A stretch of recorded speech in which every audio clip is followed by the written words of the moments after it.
Oi, Fabiola. Oi, deixa eu me ajeitar aqui. Sim. Tudo Boa bem? noite, tudo bem?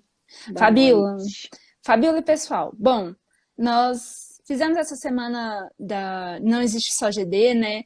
E foi um sucesso assim de engajamento, foi muito legal ver o pessoal querendo descobrir o que existe nesse mercado.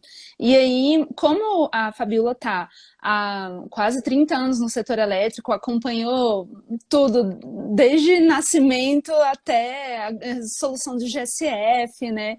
Então, é autora, coautora, inclusive, então ninguém melhor para falar dessas milhares de oportunidades que existem para trabalhar do que ela, até porque eu sou apaixonada por regulação, se eu pudesse eu colocava todo mundo para trabalhar na regulação, então eu vou deixar com a Fabi a palavra. Fabi, fica livre, qualquer coisa eu te chamo para algumas perguntas mais específicas e pessoal, podem mandar perguntas aqui no chat que eu vou acompanhar. Fabi, acho que a gente pode começar falando sobre por que a gente resolveu fazer a semana, né? Mas fica à vontade.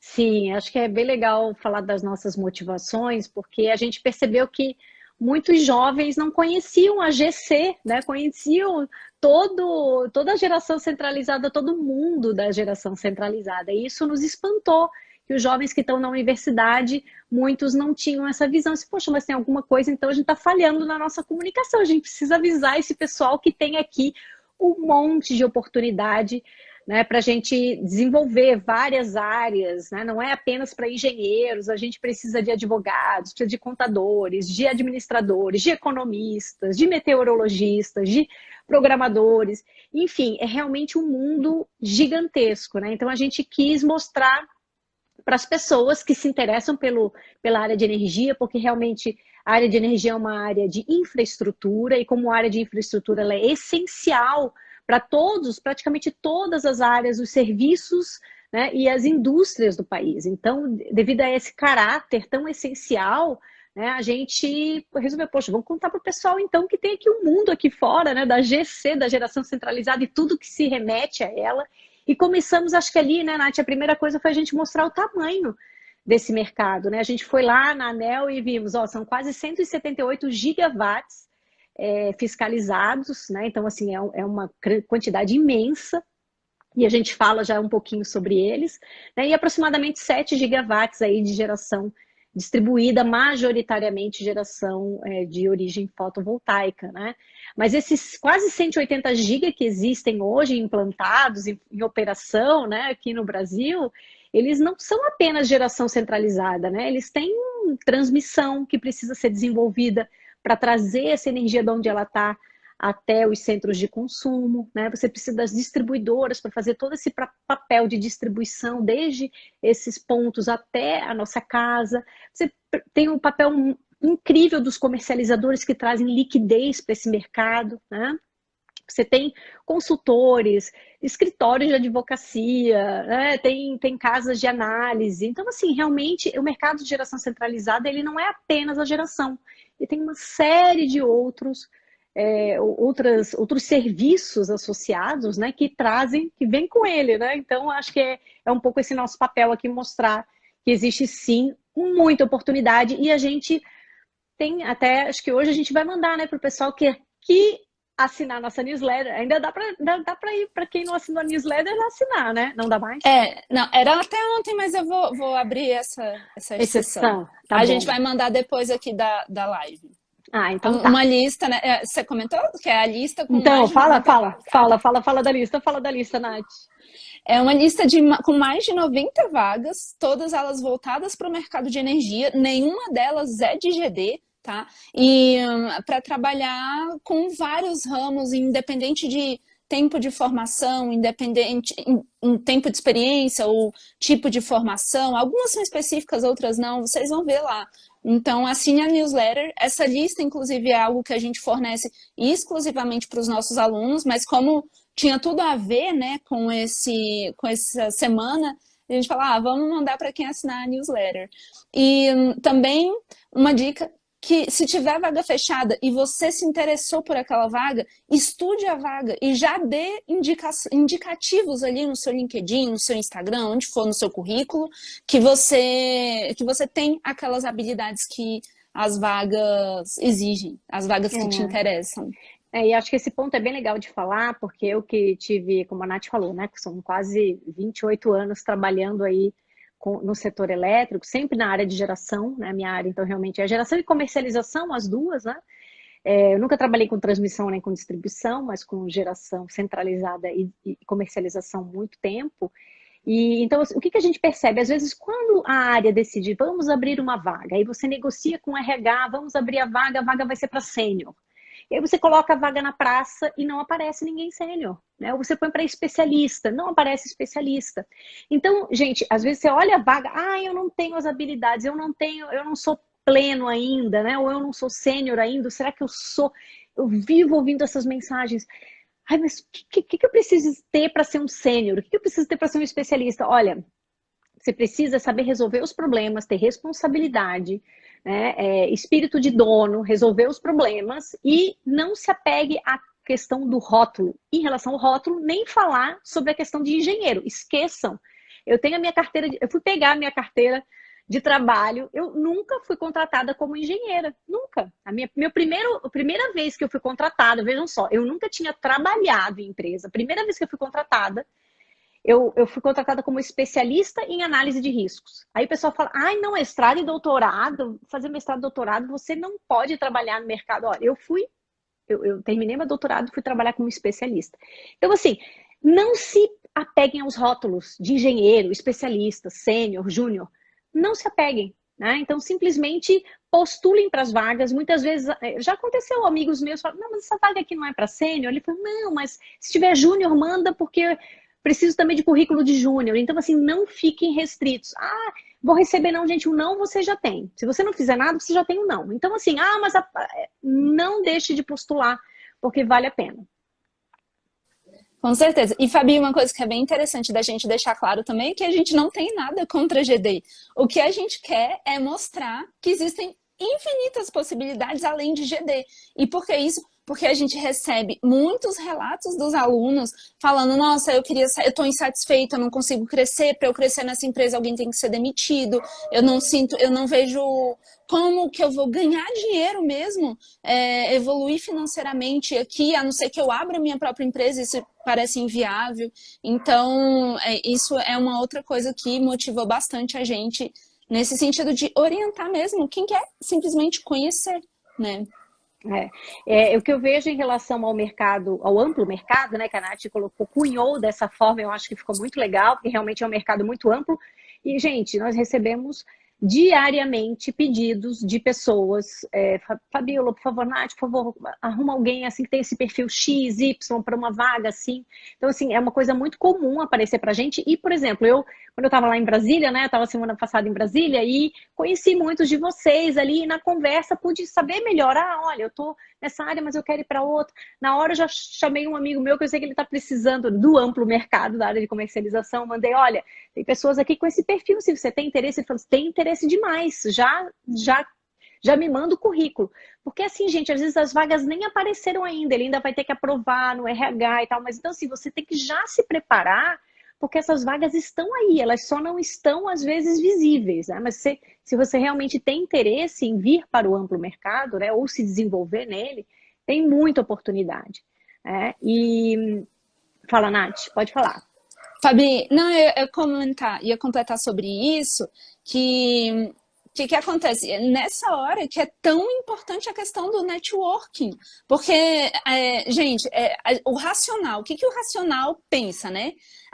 Eles vão olhar os currículos, todos os currículos, ver quais são as formações, o curso, a área de interesse, só que as pessoas não funcionam no racional, o emocional normalmente domina as tomadas de decisão, tá? E aí, quando domina, o que o emocional tá fazendo? Perguntando pra gente quem que a gente indica, entendeu? Então, por mais que tenha um currículo perfeito, se chegar uma indicação nossa, a chance dela ser a primeira convocada é enorme. Então, assim, o networking, sinalizar os interesses, sabe, das formas possíveis, não é para ser chato, sabe, e ficar enchendo o saco, falando que, olha, sou isso, aquilo, não é isso, é fazer de forma leve, mas sinalizar. Tanto é que a gente descobriu um desses casos que a Fabiola comentou, que ela indicou na mesma hora, né, durante o nosso encontro dos alunos. Ele tá na live, inclusive. Tá na live, foi o primeiro a entrar, inclusive. A gente descobriu que o menino é nerd, fantástico, com habilidades que as pessoas, que as empresas muitas vezes precisam, assim, gritantemente. E a gente falou, não, tem que pregar esse menino, tem que levar esse menino para crescer e ir no amplo mercado. E é uma das pessoas que também já tinha apresentado o interesse de sair, né, do ramo de geração distribuída. Então, bom, é isso que eu queria comentar, Fabi. Agora, assim, só para pegar um gancho, acho que muitos de vocês que não tiveram contato com as grandes empresas, né, as grandes corporações, algumas multinacionais, outras nem tanto. No meu caso, eu trabalhei 20 anos em multinacionais, né? Nos últimos 5 anos fui diretora de uma, inclusive, diretora estatutária. Então, assim, o que a gente vê, as empresas, elas realmente têm muita oportunidade. Então, na última empresa que eu estava, por exemplo, a gente via muita gente, por exemplo, e fazer migrar para carreira internacional. Então, para quem tem sonho de carreira internacional, tem gente que tem, né? Eu nunca tive sonho, embora eu tive uma carreira internacional, nem curti muito.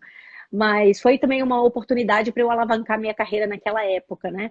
Então, assim, eu acho que isso também é bacana. Se você tem vontade de ter uma carreira internacional, claro, o amplo mercado é o melhor lugar para você alavancar uma carreira assim, né?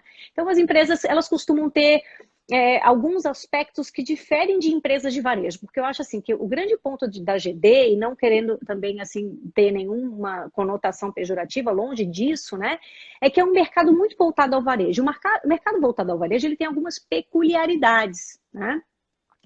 O mercado de varejo ele é diferente do mercado de atacado. Então, o amplo mercado ele tem algumas características, eu gosto sempre de explorar. Quem já ouviu o meu podcast que eu falo de empreendedorismo, né, eu falo daquelas 3 letrinhas, M, E e R.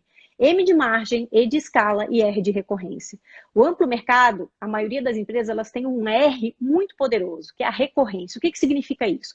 Quando uma usina, ela vende um contrato, né, se ela vende num leilão, é um contrato para 20, 30 anos, né? Se é no Mercado Livre, 5, 10, 15 anos, hoje em dia a gente já tem contratos mais longos. Se é uma transmissora, 30 anos de concessão. Se é uma distribuidora, também 30 anos. Então, assim, isso é recorrência. A recorrência é muito poderosa, porque ela traz estabilidade àquele negócio, àquele business, tá? O E da escala. O E da escala é a mesma coisa. Você não está vendendo 1 megawatt, você está vendendo 500 megawatts, 1 gigawatt, né? Você não está comercializando 1 megawatt, você está comercializando 10, 100, 1 giga, né? Então, a escala ela também é muito poderosa. Por quê? Porque ela dilui os custos. Os custos fixos de você, às vezes, negociar 10 mega ou 100 mega são os mesmos, você precisa da mesma quantidade de pessoas, só que você dilui quando você tem 10, 100 mega, né? Então, esse é o poder da escala, ela faz com que você consiga diluir e, com isso, aumentar a margem, que é o M, é o mais poderoso, né? Então, assim, o acesso ao capital, o acesso a linhas de financiamento, o business que tem o E e o R fortes, ele vai ter mais acesso, vai ter um dinheiro mais barato, e isso só melhora a margem. Então, se não enxerguem o mercado apenas como a energia, não, gente, é um business como outro qualquer, né? Como banco, como uma empresa de commodity agrícola, uma empresa de commodity mineral. Então, é um business. Entenda o business que você está atuando, né? Eu acho assim, não tem o fetiche da engenharia. A gente até brincou acho que eu conversei com o Rômulo, né? A gente conversou com o Rômulo recentemente, uma conversa muito legal, que ele falou assim, olha, engenharia hoje em dia é commodity. Engenharia você terceiriza, você não vai desenhar a turbina, você vai contratar a turbina, você vai pedir lá para os suprimentos, para o procurement da sua empresa, cotar 3, 5 tipos de turbina. Você não vai, esqueça, você não vai ficar, né, com aquele fetiche, eu vou desenhar a turbina. Não, tem o pessoal lá na Alemanha, lá na Dinamarca que está desenhando, não é você que vai fazer. Então, assim, os engenheiros muito jovens, eles têm esse fetiche, né? Então, acho que isso também, esqueça, muitas vezes você vai começar a atuar no mercado de energia sem ser um engenheiro, sendo um analista. Eu tive a sorte, né, de começar com um especialista porque eu já tinha um doutorado, e a remuneração era muito maior do que o piso. Eu fui fazer essa análise. A remuneração era muito maior. Eu era uma especialista em análise de riscos e a minha remuneração era muito maior do que de engenheiro, né?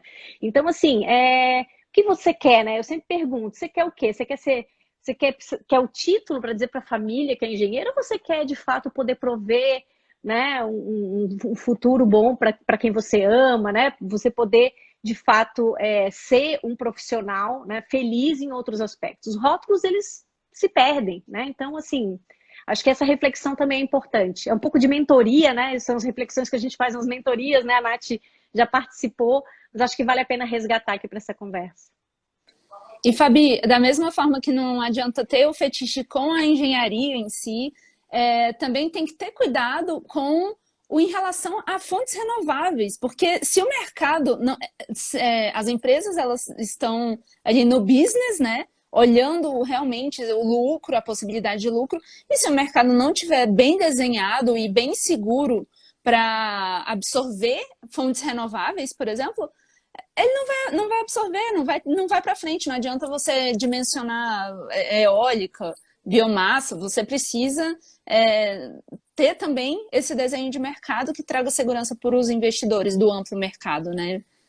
Sem dúvida. Esse é um ponto que é um pouco binário, né? A regulação, ela é binária, ela pode fazer com que um business ele fique simplesmente inviável, né? Então, por isso que as empresas, elas investem em ter profissionais que estudam regulação justamente por isso, porque a regulação ela é estratégica, a gente não está ali para escrever regras, a gente está ali para interpretar as regras que existem e ficar atento a riscos e oportunidades que mudanças nessas regras podem causar nos negócios. E quando eu falo negócio, ativos em operação daquela companhia, contratos em operação daquela companhia, todo o pipeline de novos negócios que ela tenha, qualquer que seja o business, estou falando aqui que serve para transmissão, para distribuição, para comercialização, para qualquer uma, né? Então, olhar sempre como um negócio é muito importante.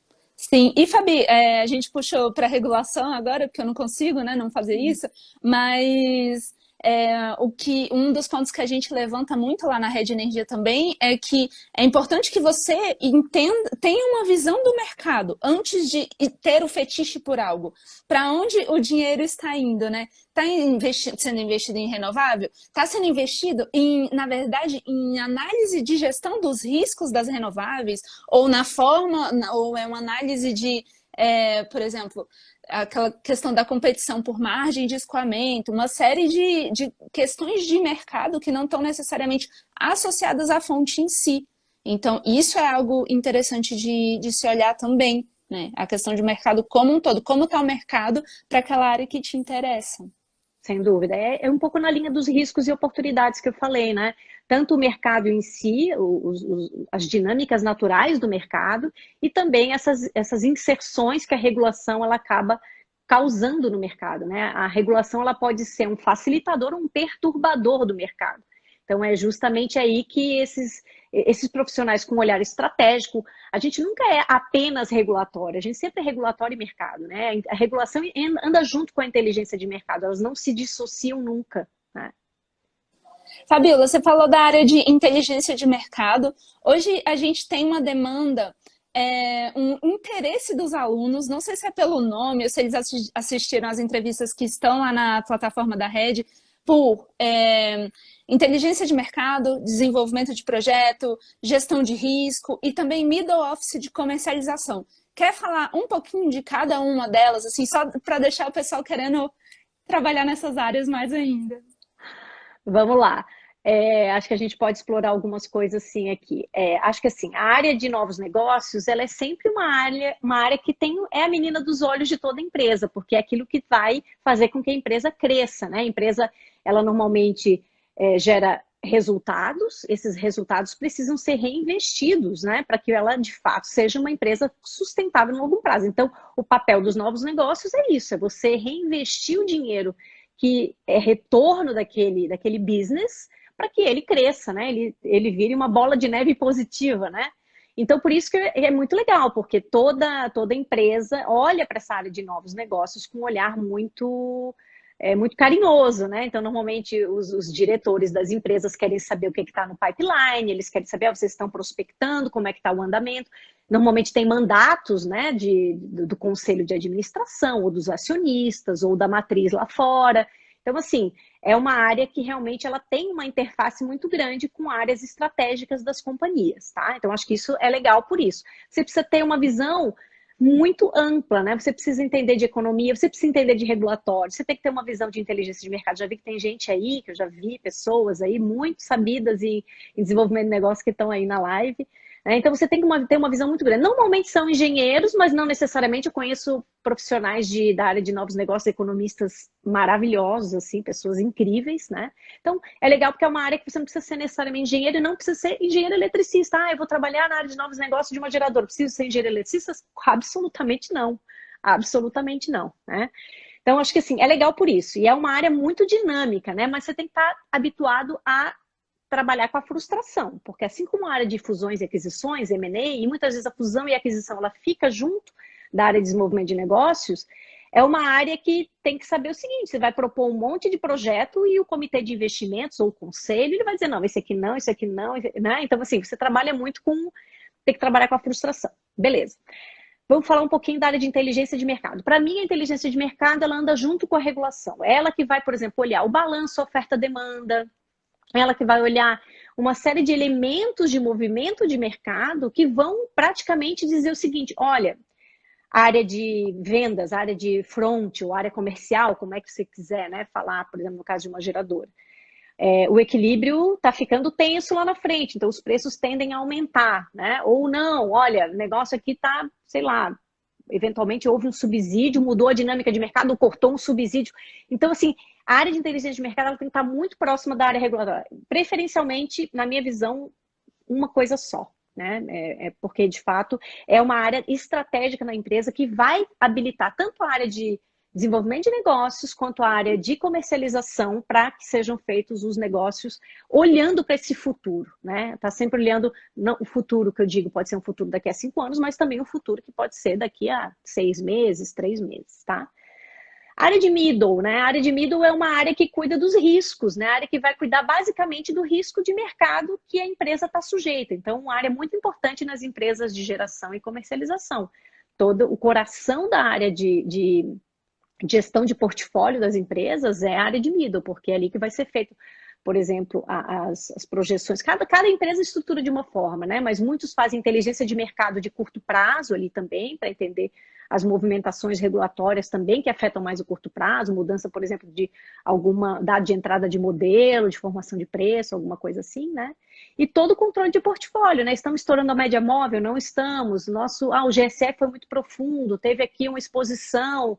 O que a gente está fazendo em disponibilidade de usina, manutenção para empresas que, né, tem, por exemplo, no caso, usina térmica, né, decidir quando que vai fazer o cronograma de manutenção. Então, a área de mídia é uma área de inteligência, uma área que você precisa também saber de tudo um pouco, são profissionais muito completos, né? Eu diria que, assim, acho que é por isso que as pessoas gostam, porque, ó, tanto os profissionais da área de novos negócios, o pessoal da inteligência de mercado e regulatório, o pessoal de middle, são pessoas que precisam ter uma visão muito completa do negócio, né? Então, são profissionais muito valorizados também, costumam, né? Isso se refletir também nos seus pacotes de remuneração, enfim, é um pouco por aí.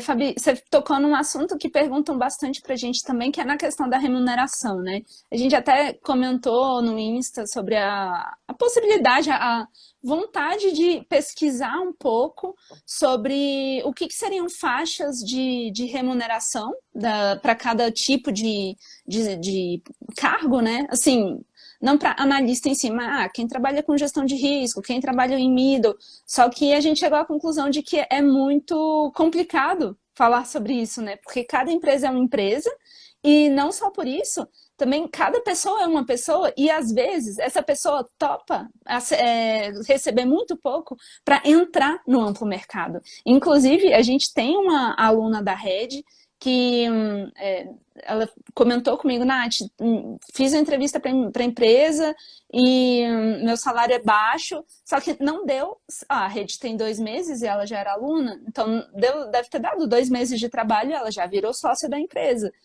de uma filial dessa empresa, né, de uma outra empresa embaixo dessa. Então, assim, são muitas oportunidades. Você se destacando, o salário vai ser uma consequência. No amplo mercado, em que tem muita demanda por bons profissionais, o salário vai ser uma consequência de você ser um bom profissional, né? E estar nele. E depende muito também do tipo de negócio, né? Então, por exemplo, as comercializadoras, acho que é até legal depois o pessoal que está na rede dar uma olhada na entrevista do Thiago, né? Eu entrevistei o Thiago aqui na minha casa, inclusive, ele veio aqui. E foi muito legal porque ele deu uma visão bem interessante do segmento de comercialização. Ele é uma pessoa que tem muita experiência, ele estruturou muitas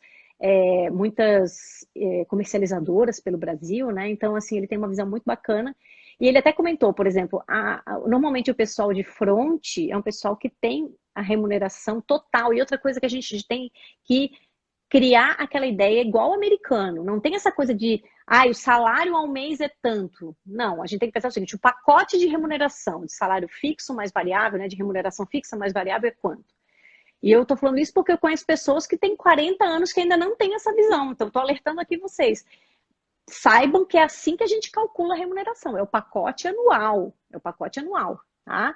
Então, muitas vezes, principalmente no segmento de comercialização, o pessoal do front costuma ter uma remuneração variável maior, atrelada a resultado. Então, aí o tal do senso de dono, porque você vai ter metas no amplo mercado, as empresas têm metas, você tem que bater as metas para poder alcançar aquela remuneração variável atrelada às metas, né?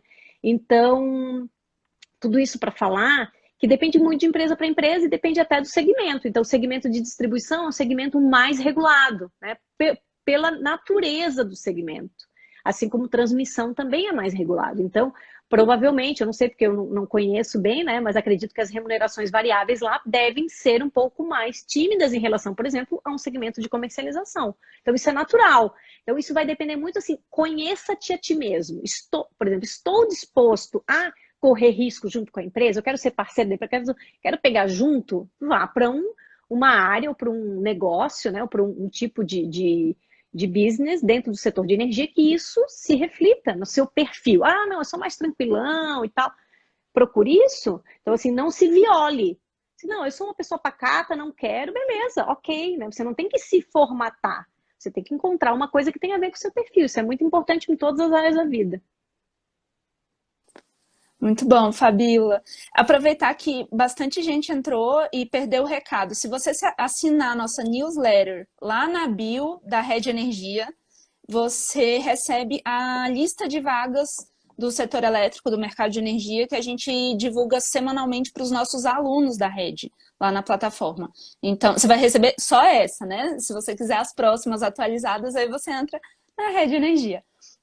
Fabíola, o que eu tinha de perguntas, assim, de provocações que o pessoal mandou ao longo da semana e antes também foram mais do que respondidas. Você gostaria de falar mais? É tão bom te ouvir, fica à vontade. Imagina, é um prazer falar, eu gosto muito. Aqui a Ana Zanata falou, trabalhar nessas áreas não precisa fazer engenharia, pode fazer uma faculdade mais fácil e fazer o mesmo trabalho. E não é apenas isso, né, Ana? Eu acho que são outros aspectos. A engenharia, ela tem uma característica que eu acho muito poderosa. Eu sou engenheira eletricista, fiz mestrado e doutorado estudei numa das melhores universidades de engenharia do Brasil, fiz mestrado e doutorado também. E digo assim, o que eu uso, né, do que eu aprendi lá? Provavelmente muito pouco. Eu fico feliz quando tem gente, assim, que eu terminei meu doutorado há 20 anos, né? Esse ano fiz 20 anos. Alguém me fala, eu li a tua tese. Eu digo, gente, mas uma pessoa jovem leu a minha tese, né? Porque tem alguns conceitos ali que ainda se aplicam, mas muita coisa já passou, né? Minha tese é de uma época em que a gente nem tinha privatização das empresas ainda, né? O MRE estava sendo desenhado. Então, assim, são coisas muito antigas. Mas o que é o grande barato, acho que, da engenharia? Quando eu era professora de cálculo e matemática financeira na universidade, foi lá em 98, dei aula de estatística, cálculo, assim que eu terminei a faculdade, logo depois eu fui dar aula, né? Eu dizia para os meus, eles reclamavam demais de cálculo. Eu digo, primeiro, vocês têm dois motivos para fazer a matéria de cálculo. O primeiro é porque está no currículo. Esse é o motivo melhor. Porque se você não fizer, você não vai se formar, né? E o segundo é o seguinte, isso aqui cria calo cerebral. Você vai aprender a resolver problemas. É igual a Nath fala que ela era assinante do Kumon, né? Que ela resolveu 1000 vezes o mesmo negócio até ela entender. Gente, isso tem muito a ver com o fato dela ser uma pessoa muito criativa, dela ser uma pessoa persistente, disciplinada. Então, assim, beleza, você pode fazer uma faculdade EAD, à distância, que é só trabalho, que você nem assista às aulas, não pode, mas será que isso vai te transformar enquanto pessoa, né?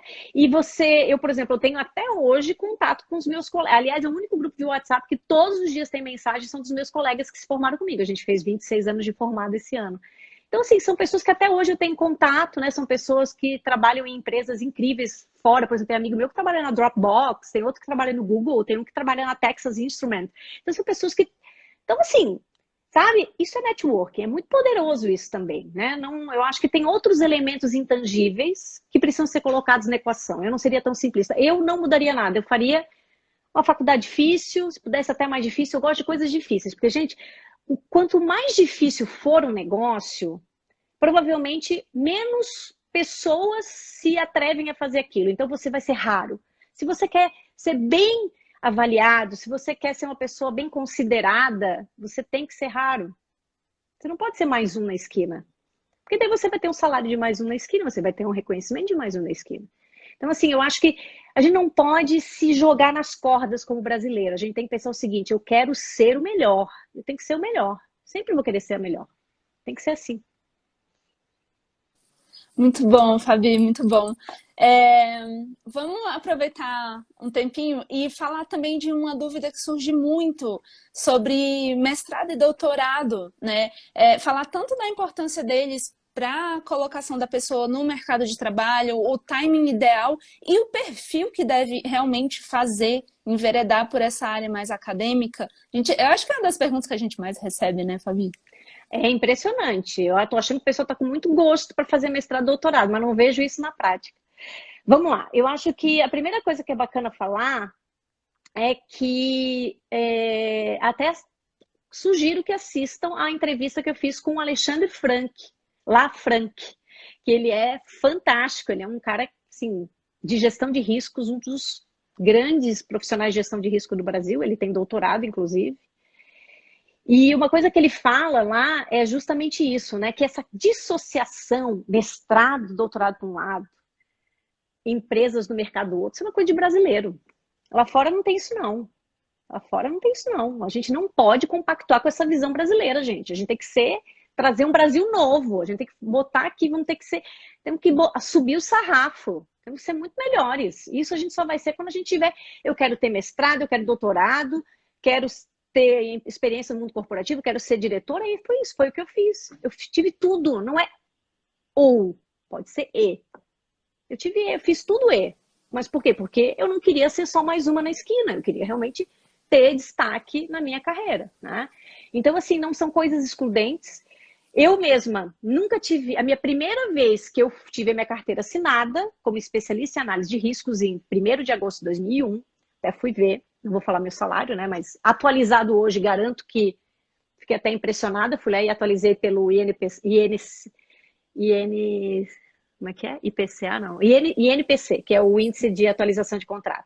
Fiquei bem impressionada. Assim, poxa, realmente era uma boa remuneração. Fiquei bem feliz em ver. E é isso, gente. Eu tinha feito meu mestrado, meu doutorado durante os 6 anos. Eu trabalhei como professora de universidade, eu fiz consultoria. E quando eu já entrei como especialista. E fui muito bem, assim, acolhida pelo mundo corporativo, tendo mestrado e doutorado. Ninguém me viu, ela é uma acadêmica. Não, a questão de ser acadêmica, ter uma visão acadêmica vai de sua postura, vai do tipo de problema que você resolve. Então, assim, não fique... Claro, se você quiser ser um acadêmico, entrar naquela coisa de ser professor de universidade, que tá tudo bem também, mas saiba assim, não, beleza, esse é meu perfil, eu quero isso, show. Mas a questão é, se você quer ter uma carreira dentro de empresas, não significa que você tem que excluir fazer o mestrado e doutorado se você é uma pessoa que gosta de estudar, se você tem um perfil. Você não precisa se violar, né? Se colocar em situação que não tenha nada a ver, né? Com certeza, Fabi. E que é o que eu passei por muito tempo de me cobrar fazer mestrado, né? E sem que eu sentisse o chamado do mestrado. E eu sempre fui mais da criação, de resolver as coisas rapidamente, sabe? Não quero me aprofundar tanto. Tá resolvido? Tá resolvido. Então, isso, por perfil, não tinha nada a ver com mestrado, assim, o meu perfil. Mas Então, você se conhece muito bem, né, Nath? Eu acho que você sempre se dedicou a se conhecer. Isso é muito valioso. Então, você já sabia o que não fazia sentido para você, o que é sensacional. Você é a pessoa da criação, você é criatividade pura. Inclusive, amanhã, o nosso Red Spot, nosso encontro de networking da Rede Energia vai ser sobre inovação e eu vou falar a minha técnica favorita de inovação e criação, só para os alunos, tá? Fabi, a gente tem uma pergunta aqui da Tuane. Ela perguntou, é comum que grandes empresas contratem na função de analista e registrem na carteira de trabalho como administrador, independente da formação? Olha, Tuane, eu não me ligaria muito nisso, não, viu? Eu acho que é o tipo da coisa que olha, essa semana que eu fui ver como que eu tinha sido registrada, gente, há 20 anos, eu não sabia. Eu fui olhar essa semana. Então, assim, na época a remuneração era muito boa, o desafio era muito legal. Eu ia trabalhar com pessoas que iam elevar a minha capacidade de aprendizado, eu ia aprender pra caramba, eu entrei no ano do racionamento. Eu tinha que resolver um monte de pepino, toda semana ir para Brasília, num Fokker 100, que era a época que o Fokker 100 caía pra caramba. Cara, se eu vou amarradona, eu vou querer participar desse negócio, entendeu? Então é isso, eu acho que você se apaixonar, o rótulo, não sei, eu nunca me liguei muito em relação a isso, sabe? Eu acho que, mas claro, vai da pessoa, né? Cada um tem a sua forma, né? Legal. O rótulo na carteira de trabalho, inclusive, né? Sim. Pois é, um super chefe meu, assim, mentor também, assim como a Fabi, ele nunca teve a carteira de trabalho assinada. E é diretor de uma grande empresa do setor elétrico. Então, é assim. Aliás, já vá aprendendo. Se você quer ser diretor estatutário de grande empresa, que foi o meu caso, você não tem a carteira de trabalho assinada. Já fica aí a dica. Os últimos 5 anos eu não tinha carteira de trabalho assinada. Não tinha FGTS, não tinha nada. Mas foi a época que eu tive maior reconhecimento profissional, uma remuneração muito boa. Não tinha carteira assinada. Onde é que eu vou provar que eu fui diretora da empresa? Não é na carteira assinada, porque não foi. Interessante, né? Desapegar disso. Total. Legal. O Michel comentou o seguinte: escritório de advocacia especializado no setor elétrico, né? Também carece de profissionais para suprir a necessidade desse mercado? Oxe! Demais. É sofrido, Michel, para achar. É demais, é demais. Inclusive, não está ainda no ar, mas estará a entrevista do Rafael Gomes, que é um dos sócios do Lefosse, né? Ele é um dos grandes advogados da área regulatória e de energia, não é nem regulatória, né? De energia, da área de energia. Ele, na entrevista, ele fala que lá no escritório, né? Nos escritórios que ele trabalhou, sempre houve uma pirâmide invertida. Pirâmide invertida significa que você tinha muitos sócios, muitos counselors, né? Muitas pessoas seniors na área de direito de energia e poucos da base. Simplesmente porque a universidade, as pessoas que estão fazendo direito da universidade sequer sabem a energia. Eu digo que o contato mais próximo que elas têm com a energia é botar o dedo na tomada, né? Porque mais nada. A pessoa nem sabe o que é, né? Então, eu acho que isso é um movimento também, que as universidades talvez em algum momento vão observar isso, né? Então, quando eu posso, inclusive, eu tenho alguns mentorados aí na área de direito, eu sempre falo, olha, se você quer uma área promissora, a área de energia, para quem quiser estudar direito de energia, certamente, né? E não é um direito de energia só regulatório, tá? É o societário, é o direito comercial, né? Você estruturar contratos, tem muita coisa necessária para fazer. Até desenvolvimento de projeto, né? A gente vai ter um curso na Rede Energia em novembro, com 2 advogados fantásticos, super jovens, super bem-sucedidos, 2 amigos, morro de orgulho deles, e são advogados fazendo a parte jurídica do desenvolvimento de projeto, né? Ele não vai projetar a turbina. Então, assim, com essa visão jurídica, e gente, é uma área que eu só vejo crescendo, assim. Os escritórios estão sempre sobrecarregados, sempre contratando gente, né? Então, é bem legal e aí também tem a entrevista da Michele, né? Michele, que é advogada, e depois vai ter também a entrevista da Cristiane Moreno na plataforma, também é advogada, então temos 3 advogados falando lá, uma já está disponível. Ela fala justamente isso, né, Nath? Que os advogados de mundo corporativo, eles viraram grandes gestores de contratos. Por exemplo, você tem, às vezes, um grupo enxuto, são 5 pessoas, 8 pessoas, e você contrata, eu preciso fazer um M&A, vou contratar um escritório aqui, eu preciso fazer um apoio aqui para, sei lá, uma estruturação de uma autoprodução, contrata um outro escritório. Então, você vai fazendo ali um Lego, né, conforme você precisa, porque você realmente ter profissionais de repente, né, sei lá, 20, 30 advogados, muitos vão ficar ociosos muita parte do tempo. Então, é uma forma inteligente de você usar aí os recursos, né, humanos. Sim, sim. E essa questão de ser gestor de contrato, apesar do nome parecer chato, como parece para Não, mim, é é o coração super. da empresa, Porque você né? fica com a parte estratégica, né? E a parte mais Exato. operacional você terceiriza, né? Exato. Parece muito burocrático o contrato, né? Mas, cara, é o coração, é o futuro da empresa. Então, assim, é o que vai garantir a continuidade dela. É incrível. Então, é algo para vocês ficarem de olho, de olho. Fabi, ó, a gente tem mais 12 minutos, eu quero te fazer uma pergunta que não estava no script, Ai, que ai, é a ai. seguinte: como escolher um tema de mestrado, mestrado, né? Vamos pegar o que o pessoal mais pergunta, que seja útil para me alocar no mercado depois ou em paralelo, que seja útil de fato, que não seja discutir sexo dos anjos, sabe? Que traga resultado, que traga conhecimento para eu aplicar quando eu sentar numa cadeira de analista, de especialista. Eu acho que, primeira coisa, você tem que gostar. Então, assim, você tem que entender que você vai ficar 2 anos, se for um mestrado, 4 anos, se for um doutorado, com um tema que você não pode, é igual um namoro, né? Aliás, é bem mais difícil que o namoro. Tem namoro que não dura 2 anos, tem namoro que não dura 4 anos, então você vai ter que ficar com aquilo ali um tempo, né? Então, assim, entenda que você ter um certo, uma certa paixão pelo tema é essencial, tá? Então, primeira coisa, goste do tema. Segundo, converse com pessoas que estão no mercado e perguntem, principalmente nessas áreas que eu falei, área de middle, área de inteligência de mercado, área regulatória, área de desenvolvimento de negócio, são pessoas que têm a visão para fora, né? Tem uma visão de fato de mercado, né? E pergunte para a gente tá ali, a gente abre caixinha, vocês não, às vezes não perguntam nada, ué. Então perguntem, usem a caixinha para isso, né? Claro que é muito individual, às vezes a gente não consegue responder, né? A gente põe um depende, às vezes, uma coisa meio difícil ali de responder, mas é isso, né?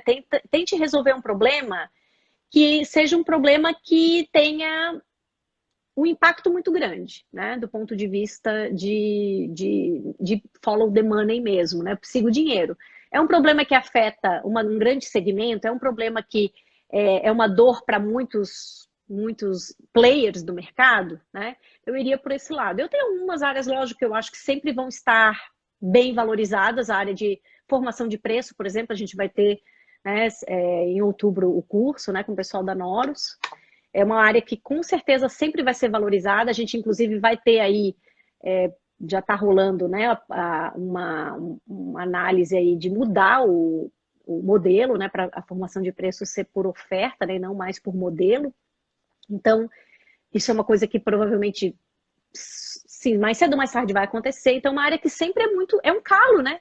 Todos os agentes têm exposições e eles querem que essas exposições sejam as menores possíveis. Essas exposições são valoradas ao PLD. Então, entender a dinâmica do PLD é muito valioso. Para quem? Para todo mundo, exceto a transmissora, até a distribuidora precisa, embora ela não seja uma gestora ativa, né, do portfólio dela, ela precisa estar ali fazendo as expectativas, né, de uma série de questões que afetam o fluxo de caixa dela.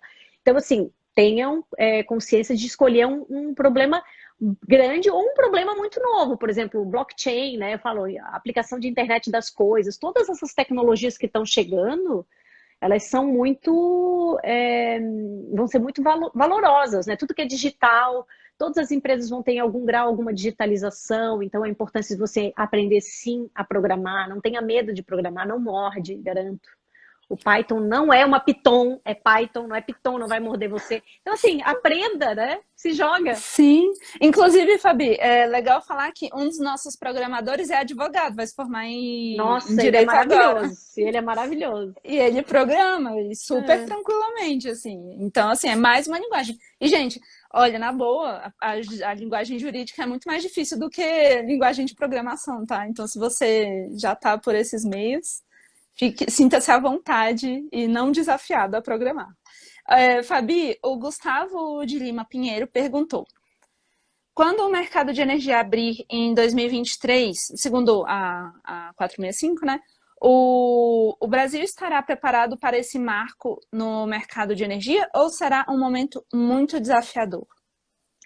Bem, hoje o que a gente tem? A gente tem a 465, que estabelece um cronograma que até janeiro, a partir de janeiro de 2023, a gente já vai ter 500 quilowatts, né, possível de optar, né? Então você acaba com o que a gente chama de mercado do consumidor especial, né? Então a gente vai ter ali, tudo vira consumidor livre. A figura do consumidor especial acaba. E aí o que está escrito lá na resolução 465? Que até o final desse ano, desculpa, final do ano que vem, agora já me perdi, essa Eu pandemia acho me que é, deixou bem é, perdida, nossa. né? Acho que Uhum. é até o final do ano que vem, agora não lembro. Tem que ter os estudos, né, para abertura do mercado, mas estudos não Sim. significa que vai abrir, né? Então a gente tem aí uma distância entre uma coisa e a outra. E aí a gente não pode esquecer que tem um projeto de lei 414 tramitando, né, 4414/2021, que tem lá um cronograma mais ousado, né, de abertura do mercado também para o grupo B, o grupo abaixo de 2,3 kV. Então, assim, o que eu posso dizer? Hoje a gente ainda carece de algumas. Primeiro, a gente carece de dizer se vai abrir ou não. Na prática, Uhum. né, do jeito que está, ainda a gente não pode dizer que vai abrir. Mas em abrindo, né, a gente vai precisar ter aí alguns instrumentos para controle mínimo, né, da garantia de suprimento do Brasil. Então, hoje a garantia de suprimento, boa parte dela, eu digo que é o joystick, né? Ontem ainda estava dando aula lá na FGV, no MBA de setor elétrico, eu falei, ó, o joystick hoje que o Estado tem para fazer política energética, né, de escolher a matriz, se ela vai ser mais renovável, menos renovável, e se não renovável ter mais hidrelétrica, solar e tal, é o leilão, né? São os leilões de compra de energia, de nova energia pelas distribuidoras. A hora que você, no limite, acaba com esse mercado regulado, é claro que isso não é, né, uma hipótese totalmente teórica que eu estou colocando aqui, a distribuidora vai dizer, olha, eu não tenho nada para comprar. E aí, em tese, você não tem mais leilões. Então, toda a expansão viria exclusivamente do mercado livre, né? E aí você deixa esse joystick para a mão invisível do mercado. Então, assim, isso tem algumas consequências que podem não ser tão boas para o país. Então, a gente, claro, esse meu exemplo é um exemplo bem limite, né? Mas a gente tem que ter algumas formas de controlar, né? É importante para um país que tenha algum controle, um nível de controle sobre a matriz energética, né? Então, eu diria que a gente ainda precisa desenvolver algumas coisas. Um dos solucionadores disso poderia ser esse leilão que vai acontecer em dezembro, né, de reserva de capacidade. Ele pode ser um belo instrumento para resolver esse problema, vamos dizer, esse desafio, não é bem um problema, né, de abrir o mercado e perder o controle. Mas a gente também tem que entender que quando a gente abre o mercado não vai todo ele virar livre. Esse meu exemplo aqui é um exemplo totalmente fictício, né? Normalmente você tem, estudos revelam internacionais, que você tem ali 40% de consumidor regulado que não muda, né? É normal isso acontecer, mesmo em países super desenvolvidos. Então, pode ser que não seja um problema tão grande assim. Muito bom, Fabi. Acho que a gente pode se encaminhar para o fim. Fabi, tivemos, acho que a audiência máxima até hoje nas nossas lives, então o pessoal gostou mesmo de te ver, de te ouvir. Vamos sugerir, vamos. Pessoal, peçam, se vocês Ó, quiserem mais segredo, lives com a segredo é Fabi. isso aqui, ó. Tava demorando. Oh, peçam lá aqui no nosso Insta da Red, se vocês quiserem mais lives assim com a Fabi, Ó, vinho A e. Fê gostou. Eu vi que a Fê botou coraçãozinho pro vinho. Olha só. Válido. Agora Pessoal, sim, a Bia, eles acham que eu não vejo, eu vejo eles daqui, ó. Consigo ver os coraçõezinhos. muito bom. Pessoal, se quiserem ouvir mais a Fabiola também, assinem a Red Energia, porque lá tem bastante episódio com ela, as entrevistas com ela e com os experts do mercado são a melhor parte da Red, tá? A mais Ai, rica. não. Tudo é a melhor parte, mas essa é a melhor parte agora. E assim, não deixe de assinar a newsletter para você receber a lista de oportunidades no setor, a última lista que a gente fez, a gente vai mandar já já, tá bom? E, bom, é isso, Fabi. Amanhã tem Red Spot aqui, a Luana lembrou, ó. Amanhã tem encontro de networking da Red Energia, então se você se matricular até amanhã de manhã, você vai participar. É para justamente aprender e treinar como inovar no trabalho e na vida. E, gente, tem muita coisa na programação. Tem, A meu gente vai Deus. atualizando o calendário. Fabi, deixa seu recadinho pro pessoal. Gente, o recadinho é assim, ó. Se conheçam, tá? E acho que esse processo de autoconhecimento é muito importante. E o mais ainda importante que se conhecer é não ter medo de se dedicar. A carreira, você não tá. É para você, não é para a empresa que você está trabalhando, entendeu? Então, assim, tudo isso é você que vai levar. Então é tudo seu, seja protagonista. Muito É isso. bom. Nossa, não podia ser mais inspirador, Fabi. Gente, bom, então tá bom. Até a próxima. Até a próxima. Tchau, gente. Até amanhã, na verdade. É, Beijo, pessoal. beijo. Obrigada por Beijo. participarem. Tchau.